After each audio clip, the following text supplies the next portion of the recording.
अच्छा जनाब, आप लोगों ने इफ स्टेटमेंट लगाई है मार्कशीट बनाते हुए।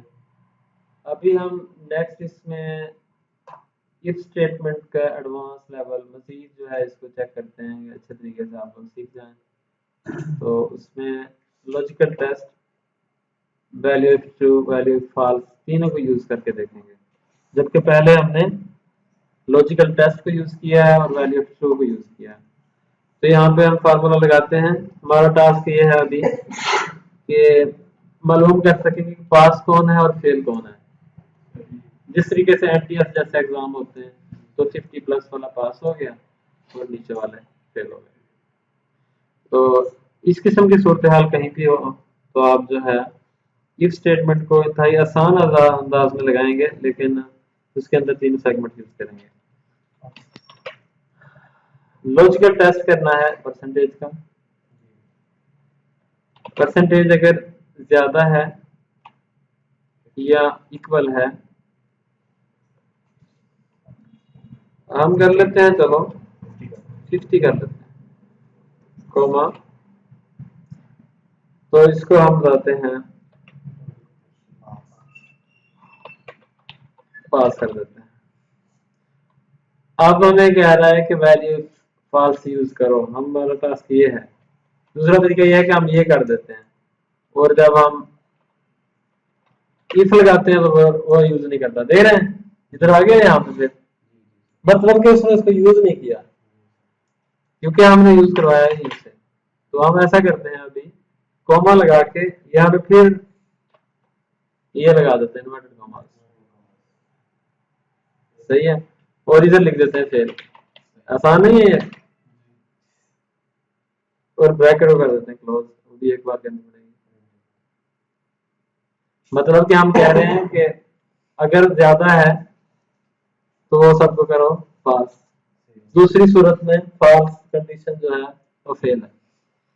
उसके अलावा बाकी हो ही कौन से सकेंगे, वो सारे 50 से नीचे वाला नहीं होंगे, जाहिर सी बात है। तो हमने ये किया और इसको एंटर करते हैं, तो बच्चा फेल हो गया। अच्छा जी।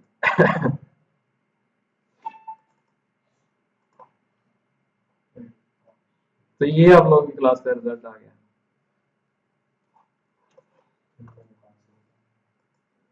हाँ जी।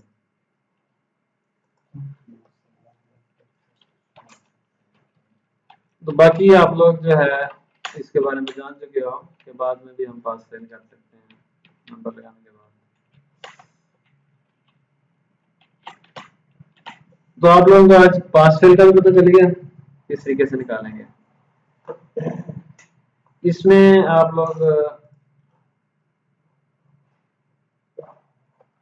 एक ऑप्शन लिखा हुआ है यहाँ पे, मर्ज एंड सेंटर।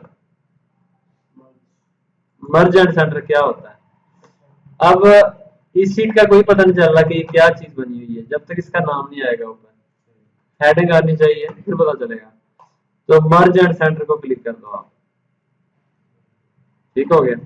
कहता एक्सेल ऐसे लिखा हुआ है, तो ये जो है सेल खाली है, तो हम एक्सेल दरमियान में क्यों ना लिख दें, नीचे वर्ड को लिख दें। ठीक है। तो वही काम कर रहे हैं। हमने ये सब के ऊपर सिर्फ नाम देना है, अपने स्कूल का, क्लास का, या किसी भी चीज का वो दे सकते हैं। तो सारे सेल्स हमने डिलीट कर दिया, मध्य सेंटर को क्लिक किया, और इससे ऑटोमेटिकली सेंटर में आ जाता है। ठीक हो गया।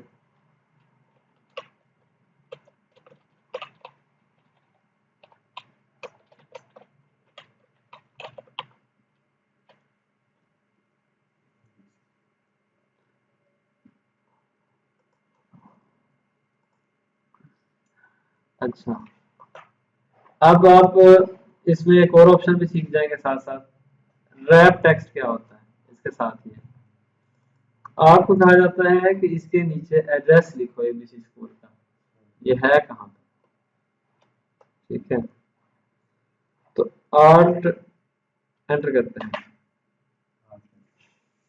सही हो गया। इसको कहा जाता है रैप टेक्स्ट। तो यहाँ पे हम एड्रेस लिख सकते हैं। ठीक हो गया।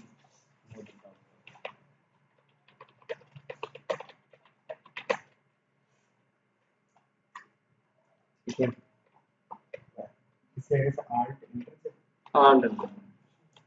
अगर आप प्रेस करते हैं देखो वैसे ही एंटर, तो क्या होगा, अगले सेल में आ गया, आपका मसला तो हल ना हुआ। तो किसी सेल में एक से ज्यादा लाइन लिखनी हो आपने, तो आप रैप टेक्स्ट यूज करते हैं जिसकी शॉर्ट की होती है आल्ट एंटर। ठीक है, तो ये ऐसी चीज है रैप टेक्स्ट जो इसी के जरिए ही यूज की जा सकती है, शॉर्ट की के जरिए। ठीक है, वर्ड जो है रैप टेक्स्ट के ऊपर बना होता है, लेकिन एक्सेल जो है वो रैप टेक्स्ट नहीं, उसका हर सेल एक पेज है, तो उससे अगले पेज में जाने के लिए हम आल्ट एंटर दबाते हैं। अब आप यहाँ पे सिलेक्ट करके इसको आप बेसिक फॉर्मेटिंग वगैरह दे दो।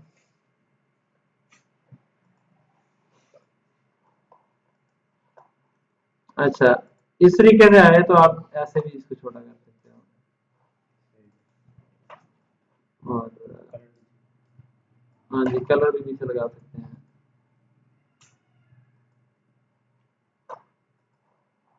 एक सेल का भी सर कलर चेंज कर सकते हैं बैकग्राउंड में। हाँ जी, यहाँ पे आओ, जो मर्जी कलर, ठीक हो गया। अब हम यही काम कर रहे हैं आज के दिन में।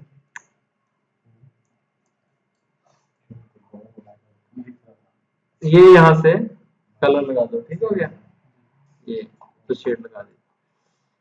अब हम चाहते हैं कि इनको भी हम कलर लगा दें, और ये पूरे शो नहीं हो रहे हैं, कैसे शो हो गए, यहाँ पे डबल क्लिक कर दो, ठीक हो गया। इधर से भी कोई चीज पूरी शो ना हो तो यहाँ पे आप डबल क्लिक करके पूरी शो कर सकते हैं। अब हम चाहते हैं कि इस लाइन में भी हम कलर लगा दें, तो हम लगा सकते हैं, क्लिक करो, इसको भी आप कलरफुल बना लो, क्लिक करो, कलरफुल बना लो। ठीक है, तो जो भी आप कलरिंग वगैरह करना चाहते हो कर लो। ठीक है, अब हमने एक काम करना है, इसमें कलरिंग लगाने का एक और मकसद भी है कि आप लोगों को वाज़ेह तौर पे नजर आएगा। अभी आपको कहा जाता है कि इस शीट का प्रिंट निकाल के दिखाओ, लेकिन इसके अंदर एक प्रॉब्लम ये है, हमें कहा जाता है कि ये इतने इतने सेल यहाँ पे खाली पड़े हुए हैं। ठीक है, जिसकी वजह से पेज ज्यादा ज़ाया होगा। तो ये अभी हमने पूरे सब्जेक्ट भी नहीं इसमें डाले, अगर हम 10-11 सब्जेक्ट डालते हैं तो फिर ये हमारी शीट बाहर निकल जाएगी, तो लंबी हो जाएगी काफी, सही है ना। तो जो लैंडस्केप पेज पे प्रिंट नहीं हो पाएगी, तो उसमें हमारे फिर ये कोशिश होती है कि इसको जो है यहाँ से कम किया जाए। ठीक है, ये साइज कैसे हम कम करेंगे, उसके लिए हमें ओरिएंटेशन यूज करनी पड़ेगी, टेक्स्ट ओरिएंटेशन, कि हम क्यों ना कि टेक्स्ट की हम डायरेक्शन ही बदल दें, ऐसे वरना टेक्स्ट पूरा नहीं आएगा। अगर इसको छोटा करते हैं तो देखें ना, अब ये मसला है, टेक्स्ट छुप गया। हम कहते हैं टेक्स्ट भी नजर आता रहे और जगह भी कम हो जाए, उसके लिए हम टेक्स्ट की ओरिएंटेशन डायरेक्शन को कुछ जो है तब्दील कर देते हैं, जिससे जो है हमारा ये मसला हल हो सकता है। सिर्फ और सिर्फ आप टी मार्क्स तक कर लें, और इसको जो है आप ऐसा करें कि आप आ जाएं फॉर्मेट में, फॉर्मेट के अंदर आ जाएं कॉलम विड्थ में। ठीक है, कॉलम विड्थ में आकर हम ऐसा करते हैं 8.43 डिफॉल्ट विड्थ होती है, जिसको हम करते हैं 6 कर देते हैं। तो हमने जगह तो कम कर ली, लेकिन वही हुआ जिसका डर था, ये छुप गया। अब हमने टेक्स्ट को शो करना है, तो उसके लिए हम ऐसा करते हैं कि इसको सारे को सिलेक्ट करते हैं और इसकी ओरिएंटेशन ही बदल देते हैं। यहाँ पे जाते हैं, देखें ओरिएंटेशन आ गई, ओरिएंटेशन के अंदर जाके एंगल काउंटर क्लॉकवाइज, ठीक है, इसने कर देना ऊपर को निकाल देना ऐसे। ठीक है, थोड़ा सा ऐसे ऊपर को, तो आप देखिए वो भी पूरे आ रहे हैं और स्टाइल भी बन चुका है, और हमारा जो है तमाम काम फिट है। ठीक है जनाब, तो इस तरीके से आप जो है ये कर सकते हैं। इसको अक्सर जो है सीधा भी किया होता है, ऐसे सीधा खड़ा कर देते हैं, आपने शीट्स में देखा होगा, तो वो भी आप इजीली कर सकते हैं। वर्टिकल टेक्स्ट भी दे सकते हैं, रोटेट भी कर सकते हैं और इस तरीके से भी कर सकते हैं। यहाँ से आके मर्जी के मुताबिक इसको कम ज़्यादा कर दें, कितना करना है, कितने ज़ाविये पे घुमाना, माइनस पे रखना है, पे रखना है। ठीक है जनाब, तो बड़े ज़बरदस्त तरीके से उसने जो है वो सेट कर दिया। तो बस बात यही है कि आपको फार्मूलाज भी आते हों, आप कहें जनाब सब कुछ आता है, लेकिन आप सेटिंग ना कर पाओ तो भी काम खराब है। तो सेटिंग डिज़ाइनिंग जो है वो लाजमी चीज़ है। अब ये एक्सेल की डिज़ाइनिंग है कि इसमें कैसे आप कलर्स वगैरह के ज़रिए बेहतरी ला सकते हैं। तो आप लोगों को ये भी पता चल गया कि रैपटेक्स क्या होता है, merge center, text orientation, cell alignment, इन चीज़ों का पता चल चुका है। ठीक हो गया। आगे रहता है चेंज द करेंसी सैम्पल्स। जब आप काम करते हो सैलरी के ऊपर,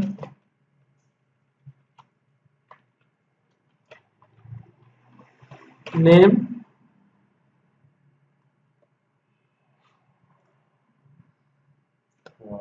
ये और सिर्फ उसने डिजाइनिंग उसकी कॉपी कर ली है नीचे की तरफ, सही है ना। अब नेम है, उसके बाद सैलरी। अब ये पढ़ लिख के यहाँ मेरी तनख्वाह लग गई जनाब। ठीक है जी, अभी पैसा कमाएंगे। तो यहाँ पे हम जो है कुछ सैलरी एंटर करते हैं।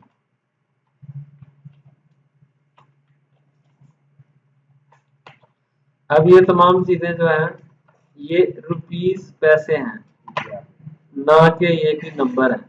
ठीक है, क्योंकि हम नेम सैलरी में जा चुके हैं, तो इनको हम कैसे जो है वो मेंशन कर सकते हैं।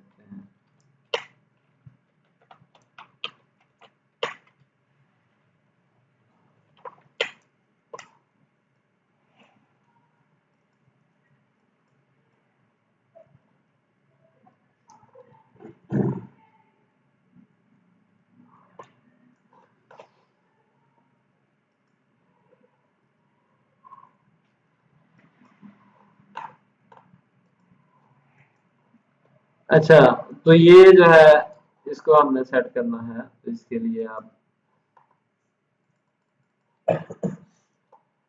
को कुछ एक्स्ट्रा से करना होगा। हम कहते हैं कि डॉलर में तनख्वाह ले रहा है ये, या फिर रुपीस में ले रहा है, या यूरो में ले रहा है, या दिरहम में ले रहा है, रियाल में ले रहा है, क्या हम कर सकते हैं। ये हमने डॉलर साइन में कर दिया, तो डॉलर में ले रहा है, हो गया। दूसरा है इसमें ये दुनिया की टॉप लेवल करेंसीज जो यहाँ पे आती हैं, चाइनीज, यूरो, इंग्लिश, तो इनको आप देख सकते हो। लेकिन अगर इनमें से कोई भी यूज नहीं करनी, आप चाहते हैं कि हम अपनी करेंसियां जो है वो निकालें, तो करेंसीज में जाओ, इसके अंदर आप आ जाओ सैम्पल में। सैम्पल के अंदर आप कौन सी चाहते हो, तो इसमें तकरीबन मोस्टली जो जितनी ज्यादा कंट्रीज हैं तकरीबन सबकी हैं सही। तो यहाँ पे हम PKR प्रेस करते हैं तो पाकिस्तानी रुपीज भी आ जाएंगे, लेकिन पाकिस्तानी रुपए की कदर इतनी कम है कि कहीं PKR लगाया नहीं होता, कहाँ अक्सर लगा भी देते हैं। वो आउट ऑफ कंट्री जो काम कर रहे हैं वो पाकिस्तान के PKR लगा देते हैं। ठीक है, तुम्हें परचेज करनी है तो PKR इतनी की है, सही हो गया। तो हमें जरूरत नहीं है, हमें दूसरी करेंसी की जरूरत होती है। तो यहाँ से आप कोई भी करेंसी चूज कर सकते हो। ये करेंसी कन्वर्टर नहीं है, सिर्फ सैंपल है, समझे। कई लोग समझते हैं कि करेंसी कन्वर्ट भी करेगा, अरे नहीं नहीं, कन्वर्ट नहीं करता है। हाँ,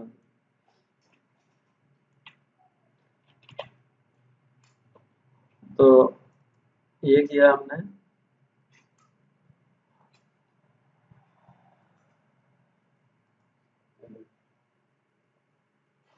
तो ये हमने इस कंट्री की करेंसी लगा ली। तो आप लोगों को पता चला करेंसी सैंपल क्या होता है, सऊदी अरेबिया की। अच्छा, तो इसके बाद है परसेंट स्टाइल। अच्छा, इसके अंदर एक और भी मसला है। मैंने बिल बनाए हुए हैं, वो PTCL स्टेटमेंट बनाई हुई है PTCL की बिल की। अब उसमें PKR लगाया हुआ, तो लड़के खुद से PKR लिखते हैं, जैसे SAR लिखा हुआ है ना, लड़के क्या कहते हैं यहाँ पे खुद से लिख देते हैं SAR।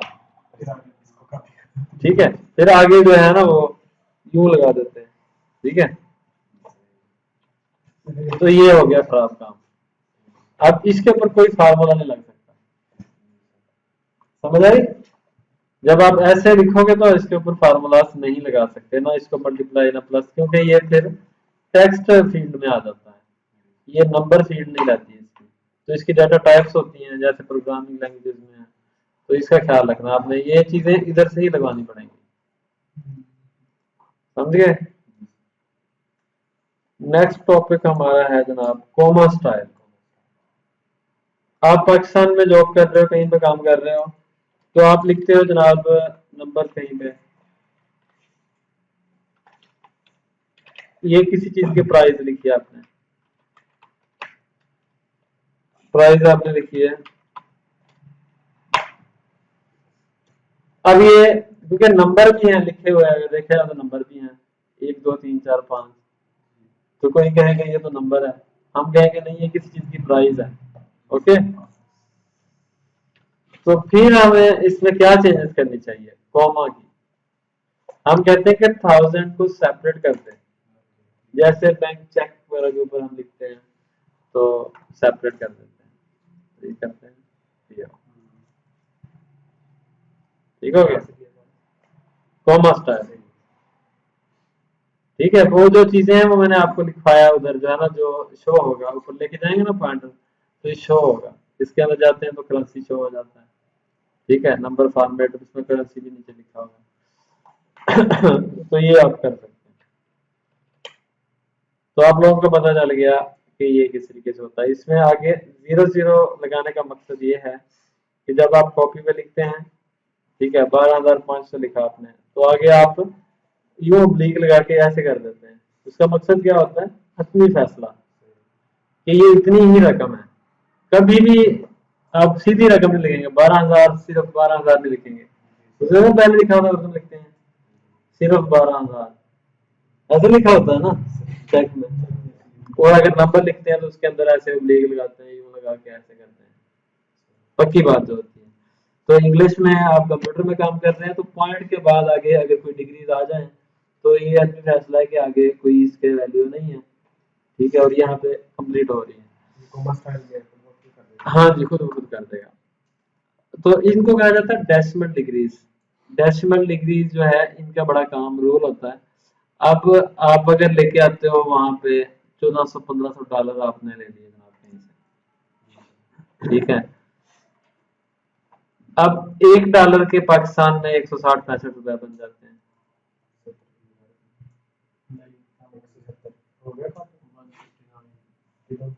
चलो ठीक है, अब उसके अंदर आप देखो कि उसका पॉइंट भी हमारे काम का है। ठीक है, उसके अंदर पॉइंट खड़े हुए तो उसके भी हमने तो आधा किलो सेब ले आने जाके, है ना? तो इसलिए आप लोगों को जो है डेसिमल डिग्री जो है उनकी अहमियत का अंदाजा होना चाहिए। जब हम कहीं पे कैलकुलेशन करते हैं तो डेसिमल डिग्रीज का काम होता है ज्यादा। अब इसके अंदर देखें परसेंटेज में, इसमें ये निकाला पॉइंट के अंदर से ही निकाला, स्टूडेंट के लिए इंतहाई अहमियत रखता है। लेकिन अगर स्टूडेंट कहीं पे लिखता है ना 66-67, यहाँ पे छोटा सा नंबर है और यहाँ पे इतनी बड़ी लिखी हुई वैल्यू, तो फिर वो पढ़ने में नहीं आती। इसलिए इसको हमेशा जो है 2 फिगर में रखा जाता है। सही है, तो अब इसको हम कम कैसे करेंगे, इस पे आ जाए इंक्रीज डेसिमल है, इस पे आ जाए डिक्रीज डेसिमल है। अगर 50 से ऊपर हो तो एक नंबर बढ़ता है, अगर 50 से नीचे हो तो फिर कम हो जाता है। अब देखो जरा, अब जो 6 है उसने 7 बन गया, वो देख रहे हैं, पहले 6 था वो फिर 7 बन गया, तो ये ऑटोमेटिकली राउंड में लेके जाता है। हालांकि कंप्यूटर के रोल से थोड़ा सा घपला हुआ है इसमें, है ना, लेकिन उसके अंदर सेव किया गया है कि ये राउंड में करे, ये राउंड में करता है, तो ये राउंड में कर दिया उसने कहा 6 नहीं फिर 7 आ जाए, क्योंकि वो वैल्यू 50 से ऊपर है। ठीक हो गया, तो ये आप लोग जो है डेसिमल डिग्रीज को ऐसे यूज कर लेंगे। मेरे आप लोगों को समझ आ गई होगी। जहां पे ज्यादा सारी इसमें आगे पॉइंट वाली वैल्यूज निकाल दें तो आप उनको कम कर दें। ठीक है, आप ज्यादा भी कर सकते हैं, कम भी कर सकते हैं। अगर मुकाबला सख्त है कहीं पे तो फिर पॉइंट्स की बड़ी वैल्यू होती है। तो ये चीजें जो है आप लोग चेक करेंगे आज। 7 चीजें काफी है। ओके, नजर भी आ गया सबको और समझ भी आ गई है।